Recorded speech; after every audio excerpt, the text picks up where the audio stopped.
Today we will discuss class 10th first chapter. Topic is life process. देखिए living का मतलब होता है या लिविंग अगर हमें आइडेंटिफाई करना है तो हम लिविंग उसको कहेंगे that is being alive requires two thing. दो चीजें जरूरी है लिविंग होने के लिए, movement and growth.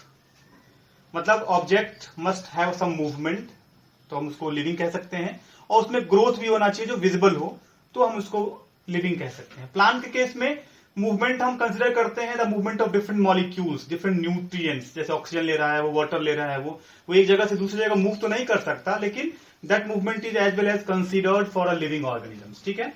Life process अब है क्या? तो वो सभी प्रोसेस जो ग्रोथ के लिए, मेंटेनिंग के लिए और सस्टेनिंग ऑफ लाइफ के लिए रिक्वायर्ड होता है, उन सभी प्रोसेस को हम इंक्लूड करते हैं as a life process. Class 10th standard में जो लाइफ प्रोसेस में जो फर्स्ट चैप्टर में एक्सप्लेनेशन दिया गया है, which is nutrition, respiration, transportation and circulation, excretion and reproduction. ठीक है. ये पहला चैप्टर जो 4 टॉपिक है वो हम लोग फर्स्ट चैप्टर में ही डिस्कस करते हैं, लाइफ प्रोसेस वाले चैप्टर में.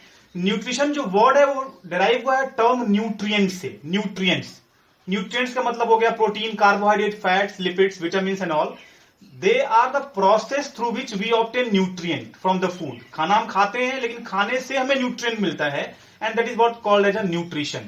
फिर नेक्स्ट है रेस्पिरेशन. मतलब जो भी आपने न्यूट्रिएंट लिया उसका एक्सचेंज होगा, वो एनर्जी के फॉर्म में कन्वर्ट होगा, तो that we will discuss in the topic respiration. Okay. फिर देन इट इज ट्रांसपोर्टेशन और सर्कुलेशन. आपने खाना खाया, खाने को एनर्जी में कन्वर्ट किया, अब उस एनर्जी का पूरे बॉडी में ट्रांसपोर्टेशन होगा डिफरेंट फॉर्म में, तो that is what we will discuss in this topic called transportation और सर्कुलेशन. फिर नेक्स्ट हमारा हो गया third topic is excretion. Excretion क्या है? तो बेसिकली ये removal of toxic substance.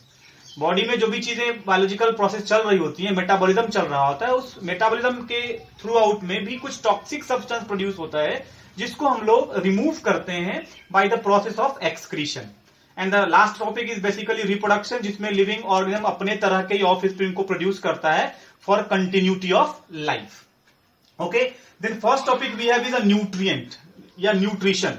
Nutrition दो तरह से ऑब्टेन किए जा सकते हैं, ऑटोट्रॉफिक फॉर्म में, हेट्रोट्रॉफिक फॉर्म में. ऑटोट्रॉफिक का मतलब होता है सेल्फ प्रिपरेटरी. जब खाना लिविंग ऑर्गन खुद अपने बॉडी में, खुद अपने सेल्स में बनाएगा तो उसको हम ऑटोट्रॉफिक मोड ऑफ न्यूट्रिशन कहेंगे, और उस ऑर्गेनिज्म को हम ऑटोट्रॉप्स कहेंगे, जो बेसिकली दो तरह से होगा, फोटोसिंथेटिक, कीमोसिंथेटिक. सनलाइट को हेल्प में लेके खाना बनाएगा plant, green plant, that is photosynthetic. Chemical directly use करेगा which is nitrogen fixating bacteria, rhizo, बहुत सारे एग्जांपल्स हैं, Clostridium, Anabaena, Frankia, Rhizobium, many examples are there. फिर हेट्रोट्रॉफिक मोड ऑफ न्यूट्रिशन, जो ऑर्गेनिज्म दूसरों पे डिपेंड हो, मोस्टली ऑटोट्रॉप्स पे डिपेंड होता है, उसको हम हेट्रोट्रॉफिक मोड ऑफ न्यूट्रिशन कहते हैं, और उन ऑर्गेनिज्म को हम हेट्रोट्रॉप्स कहते हैं, हेट्रोट्रॉप्स. ठीक है. अब इसको क्लासिफाई किया गया होलोजोइक, सेप्रोफिटिक, पैरासिटिक के फॉर्म में. होलोजोइक कहता है कि when organism obtain food in the form of raw material and consequently it will be digested, it will be break down into your body to gives nutrient, that is what the holozoic mode of nutrition. और ये सबसे simplest देखा गया है unicellular organism amoeba में. Holozoic को classify किया गया इंजेशन, मतलब खाने लेने के, खाना खाने के प्रोसेस, जब आप प्लेट से खाना लेके माउथ में रखते हैं, that step is called ingestion. फिर उस खाने का ब्रेकडाउन इज डाइजेशन. फिर उस डाइजेस्टेड फूड का एब्जॉर्प्शन हुआ, जो हमारे स्मॉल इंटेस्टाइन में मोस्टली होता है. फिर उस डाइजेस्टेड फूड जो एब्जॉर्ब हुआ उसका एनर्जी के फॉर्म में, एटीपी के फॉर्म में यूटिलाइजेशन इज एसिमिलेशन. और फिर जो लास्ट टॉपिक है egestion, removal of undigested food. खाना जो इस सीरीज ऑफ प्रोसेस के थ्रू डाइजेस्ट हो गया वो तो यूटिलाइज हो गया एटीपी के फॉर्म में, लेकिन जो डाइजेशन नहीं हो पाया जिस भी न्यूट्रिएंट्स का, उनका बॉडी से बाहर is called egestion. Saprophytic mode of nutrition हम कहते हैं जब कोई भी living organism dead decompose material पे डिपेंड करता है, तो that is called saprophytic mode of nutrition, and they are called saprophytes.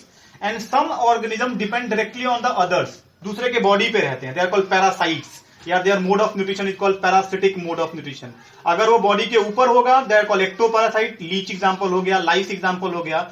और अगर बॉडी के अंदर है, लाइक वर्म्स वगैरह है, निमेटोडा है, प्लेटीहेलमिन्थेस है, तो दे आर कॉल्ड इंडोपैरासाइट. ये एक समरी है आपके फर्स्ट चैप्टर का.